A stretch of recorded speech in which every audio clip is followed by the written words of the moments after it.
What's happening, everybody? How's it going out there? We're in the shop printing, and I just want to talk to you guys about something, right? Is that if you get into DTF and you're DTF printing, you need to make sure you have a stable printing environment. And in a stable printing environment, the climate doesn't change. Here where I am, the climate has a huge variable of swinging. And day before yesterday, we lost our black in that color or printer, and over here we lost red. And I'm a good enough printer that I know, hey man, my printers aren't going to clog, right? I know I don't have a clog. This is a loss of color.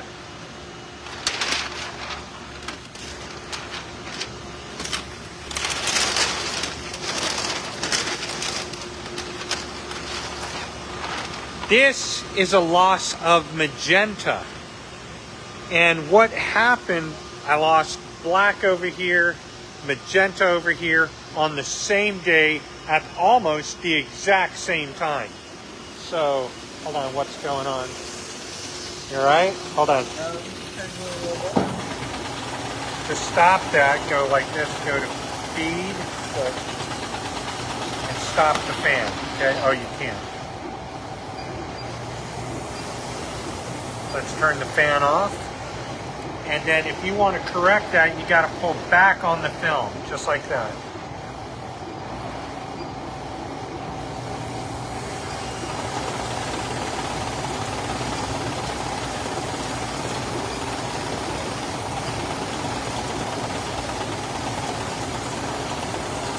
All right, we're in auto mode. So,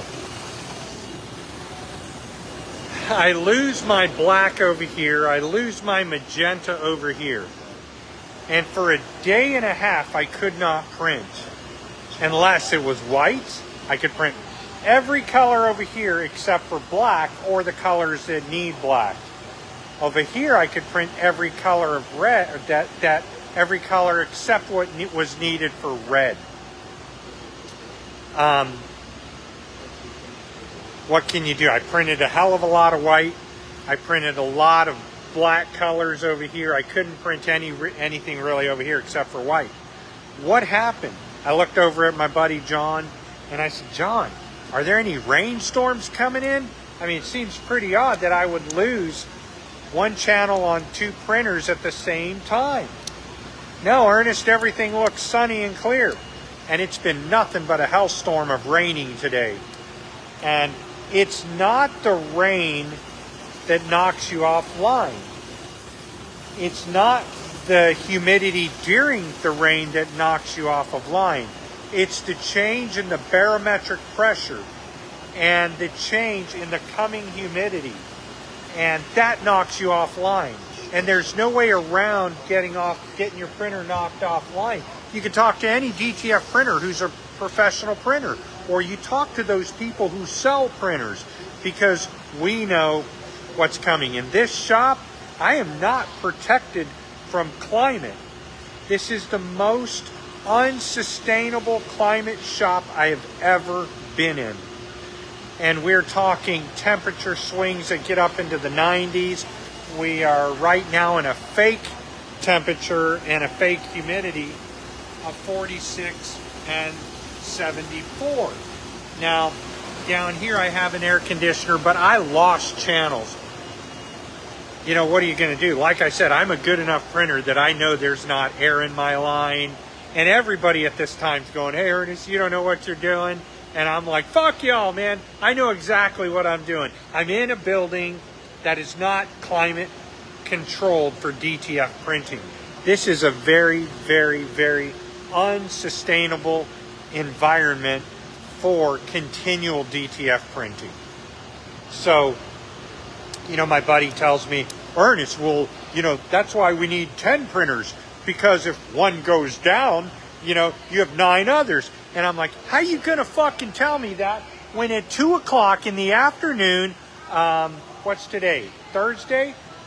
On Tuesday, 2 o'clock in the afternoon, printer number 2 goes down, and printer number 1 goes down at the same time. Again, I lose black over here and I lose magenta over here. And the only thing that I could do to sustain was to wait for the temperature outside and to wait for this storm to hit us. Well, this morning I get up and we're in a massive storm. And I'm like, dude, that's what happened. I got knocked offline by an approaching storm. People, oh, Ernest, you're fucking crazy. No, dude, barometric pressure is a direct influence of DTF printing and an indirect influence of DTF printing.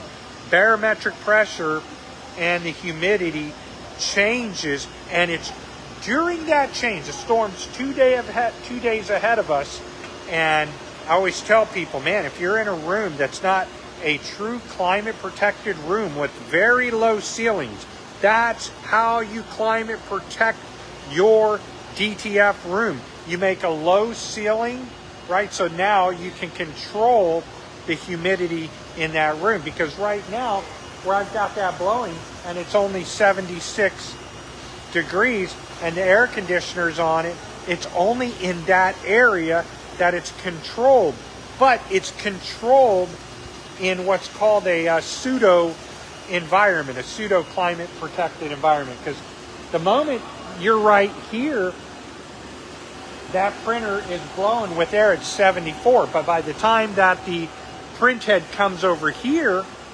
it's a whole different temperature right here, which causes dropouts. Channel dropouts are something that's experienced right before or immediately after a storm. See, I know when this storm passes, I'm going to lose a channel again. I got to do what the hell I got to do to prevent that channel from loss. And you know what you do? You print like a bastage. Man, you print like there's no tomorrow. Or you just have to shut your printer down, wet cap it, shut it down, and come back one day after the storm has passed, right? So 2 days I was down, the storm's here, but I'm printing correctly, right? And that tells you that it's not the rain that knocks me offline. It's not the humidity during the rain that knocks me offline. It's that gradual barometric pressure that's changing. It's either going up or down, and that's what knocks us offline. You lose a channel.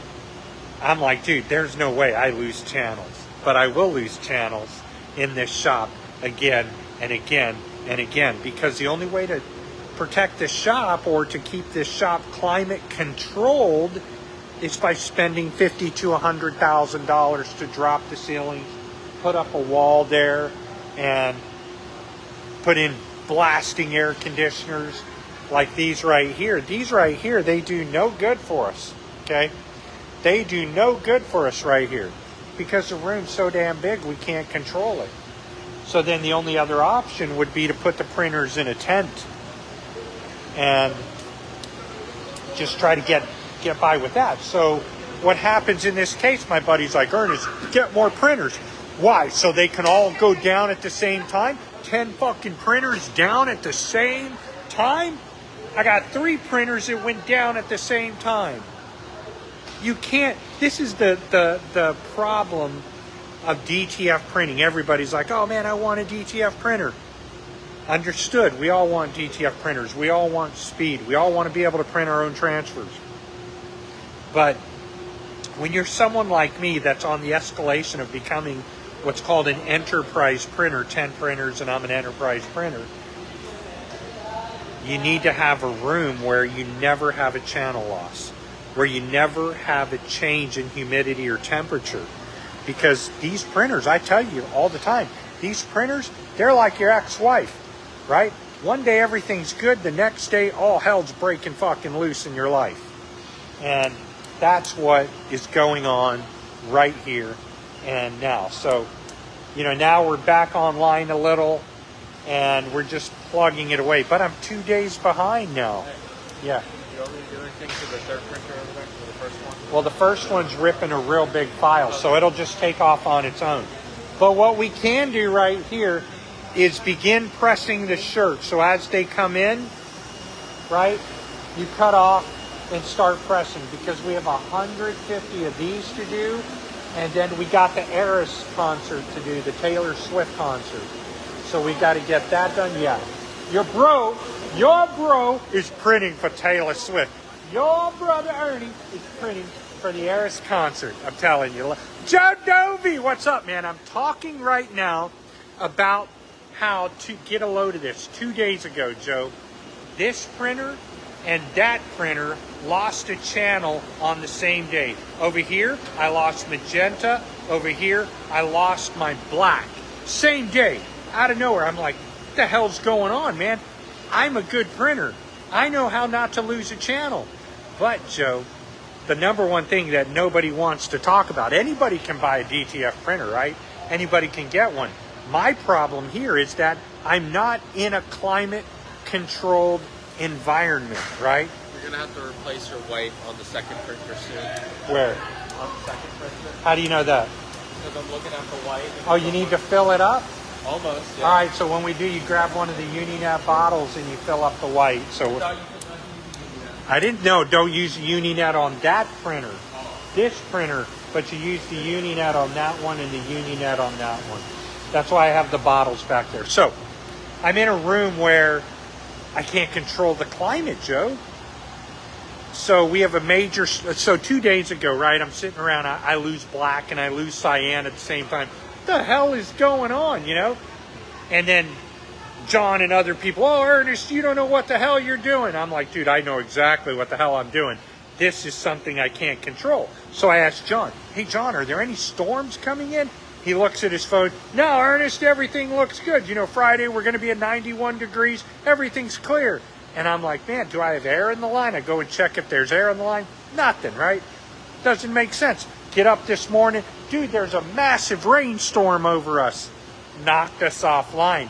The change in the barometric pressure, which is not steady in here, and the change in the temperature and the humidity outside knocked the black channel and the magenta channel out of 2 printers, right? And I'm telling everybody, it's not the storm that you're in that knocks you offline. You can print through the storm. It's the day before the storm, and sometimes 2 days before the storm, that the barometric pressure changes, bam, knocks you offline. The most important thing for a DTF printer to have is a climate-controlled environment. I don't have that. So the only way you can get through those mood swings of the climate and the temperature is to print 24 hours a day. That's all you can do. Or you shut your printer down and you don't print. So all I did is I took all the files that I have. I can't print magenta over there, but I can print black, I can print white, I can print green.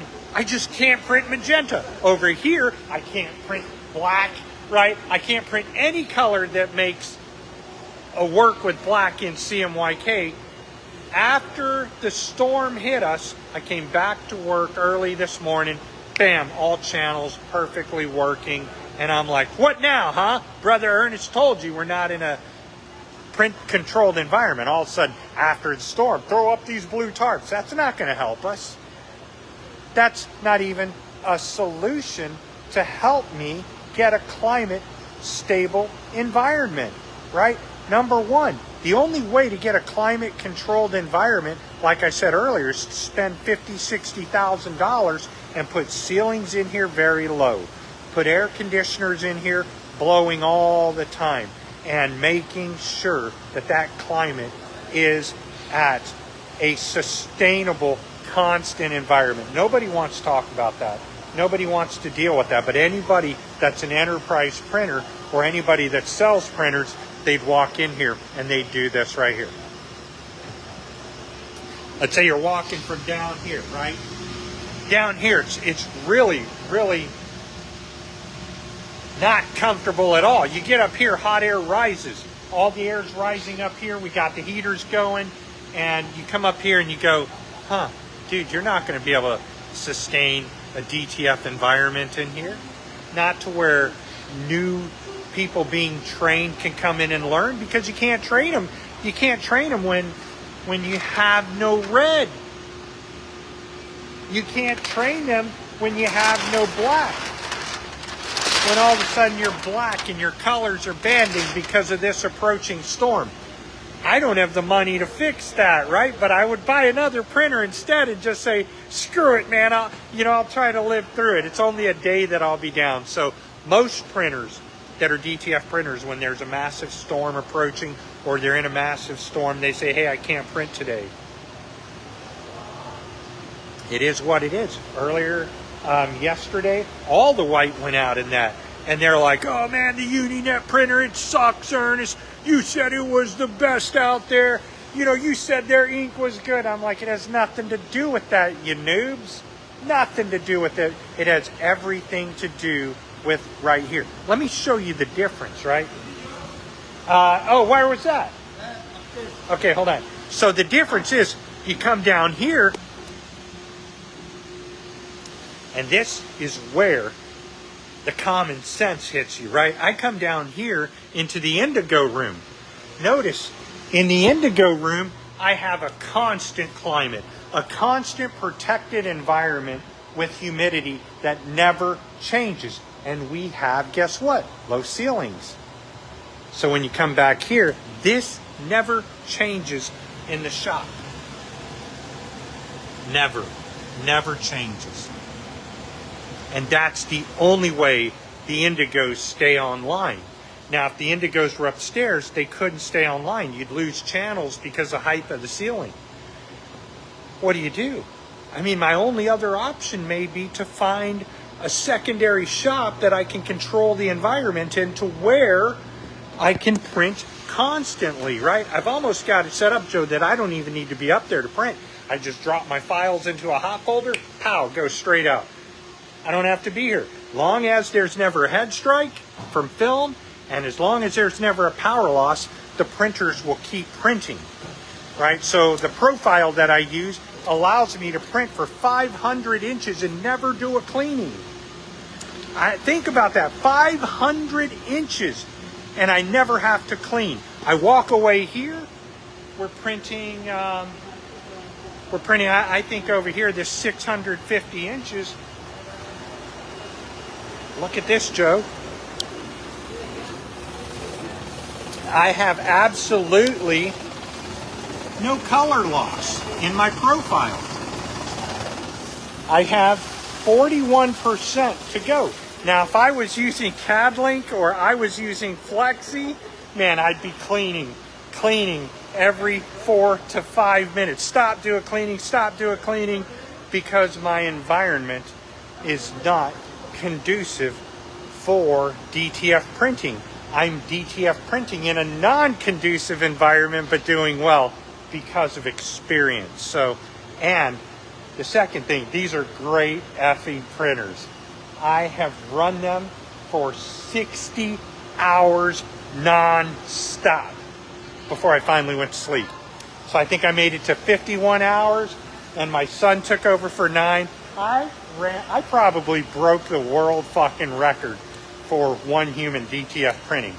Who's beat me? Let's go to a challenge, everybody. If you've got an industrial DTF printer, beat 51 hours non-stop. And not only that, beat 51 hours non-stop with the fewest cleanings ever. I think the 650 shirts to print tonight, and I have 3 rolls to print tonight. You talk about time. And I have to figure this humidity issue out. I can't keep adding printers and then losing channels because